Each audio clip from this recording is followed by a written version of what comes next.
विधानसभा चुनाव से पहले दीपेंद्र हुड्डा का अहंकार 7वें आसमान पर पहुंच गया था। दीपेंद्र हुड्डा कांग्रेस की सरकार बनने को लेकर 100% कन्फर्म थे। वो खुद या अपने पिता भूपेंद्र हुड्डा के मुख्यमंत्री बनने को लेकर भी पूरी तरह से आश्वस्त थे। इसी हालात में भूपेंद्र हुड्डा के साथ साथ दीपेंद्र हुड्डा भी अहंकार के शिकार हो गए थे। दोनों बाबू बेटों ने जहां साथी नेताओं से आंख मिलाना भी बंद कर दिया था, वहीं दीपेंद्र हुड्डा ने अफसरों और साथी नेताओं को धमकाना भी शुरू कर दिया था। दीपेंद्र हुड्डा के एक ऐसे ही अहंकारी व्यवहार का पर्दाफाश कुछ दिन पहले हुआ है। नमस्कार, मैं हूं कुलदीप शोरान। आज हम खरी खरी न्यूज में चर्चा करेंगे दीपेंद्र हुड्डा के एक ऐसे अहंकार की जिसके चलते उन्हें सार्वजनिक तौर पर भारी फजीयत का सामना करना पड़ा।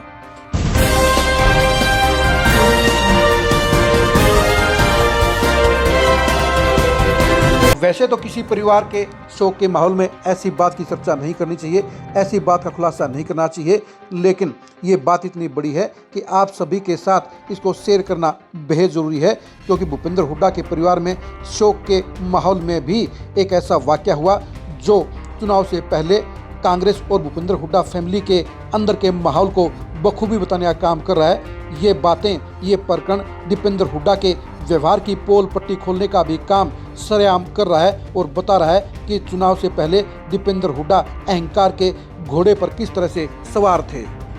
स्वर्गीय श्री कृष्ण हुड्डा ने भूपेंद्र हुड्डा की फैमिली पर बड़ा एहसान करने का काम किया था। उनके एहसान के कारण ही किलोई से भूपेंद्र हुड्डा 2005 में एमएलए बने। इसके बदले में भूपेंद्र हुड्डा ने श्री कृष्ण हुड्डा को 3 बार बड़ौदा से विधायक बनाने का काम किया, लेकिन श्री कृष्ण हुड्डा की मृत्यु के बाद उनके बेटों को इग्नोर करने का काम भूपेंद्र हुड्डा और दीपेंद्र हुड्डा ने बखूबी किया।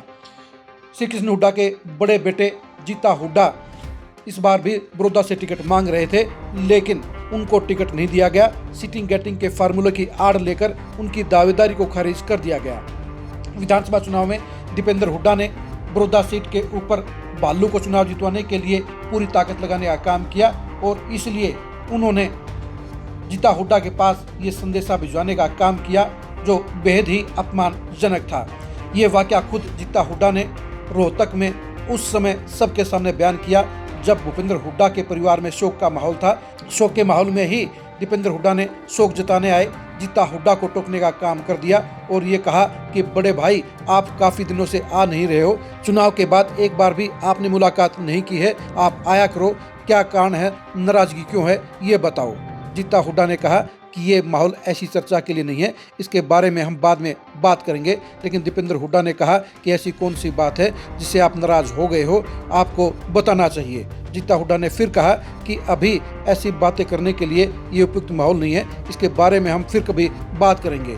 लेकिन तीसरी बार भी दीपेंद्र हुड्डा ने कहा कि नहीं, आपको नाराजगी छोड़नी पड़ेगी और ये बताना पड़ेगा कि मुझसे नाराज क्यों हो। जीता हुड्डा ने कहा कि चुनाव से पहले क्या आपको मेरे पास भेजा गया संदेश याद है? आपने मेरे पास संदेश भिजवाया था कि 5 तारीख के बाद मैं तुम्हें घर के अंदर एंट्री नहीं करने दूंगा, तुम्हारी एंट्री बंद हो जाएगी। और मैंने उस दिन आपको कहा था कि मेरी एंट्री बंद होगी या नहीं होगी ये तो नहीं पता, लेकिन 8 तारीख के बाद तुम दोनों बाबू बेटा मुद्दे पड़कर रोओगे। क्या ये बात सही साबित नहीं हुई है? ये सुनते ही दीपेंद्र हुड्डा का चेहरा सफ़ेद पड़ गया, क्योंकि शोक के माहौल में चारों तरफ दर्जनों लोग बैठे हुए थे, उनमें वीआईपी लोग भी शामिल थे। दीपेंद्र हुड्डा को जीता हुड्डा से ऐसे जवाब की उम्मीद नहीं थी। जीता हुड्डा ने सबके सामने ये बता दिया कि दीपेंद्र हुड्डा कितने अहंकार में डूबे हुए थे और उन्होंने जीता हुड्डा के साथ कितना अपमानजनक व्यवहार करने का काम किया था। और जीता हुड्डा ने भी करारा जवाब देते हुए कह दिया था कि 8 तारीख के बाद दोनों बाबू बेटा मुद्दे पड़कर रोओगे, और ये बात सच भी साबित हुई है। यानी दीपेंद्र हुड्डा के बारे में जो चर्चाएं चल रही हैं वो जीता हुड्डा ने पूरी तरह से सच साबित कर दी और दीपेंद्र हुड्डा का मुंह ये बात सुनकर खुले का खुला रह गया, क्योंकि खोट उनके अंदर था और उन्होंने ये बात मान ली कि उन्होंने ये बात कही थी। उन्होंने ये भी बात मान ली कि उनके पास भी जीता हुड्डा का जवाब पहुंचा था। दीपेंद्र हुड्डा किस हिसाब से, किस लिहाज से, किस मूड में उसमें पॉलिटिक्स कर रहे थे, ये जीता हुड्डा के साथ हुए व्यवहार से साफ हो जाता है। अगर दीपेंद्र हुड्डा और भूपेंद्र हुड्डा अहंकार में नहीं डूबे होते और उन्होंने सही प्रत्याशियों को टिकट देने का काम किया होता तो आज प्रदेश में कांग्रेस की सरकार बनी होती। और ये बात भी सच्चाई है कि भूपेंद्र हुड्डा या दीपेंद्र हुड्डा के ही मुख्यमंत्री बनने के 99% चांस थे।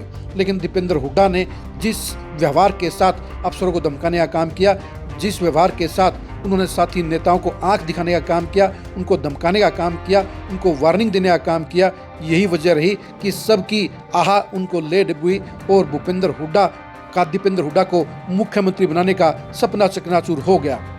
आप चुनाव से पहले दीपेंद्र हुड्डा और भूपेंद्र हुड्डा के व्यवहार के बारे में क्या कहेंगे, कमेंट करके जरूर बताइए।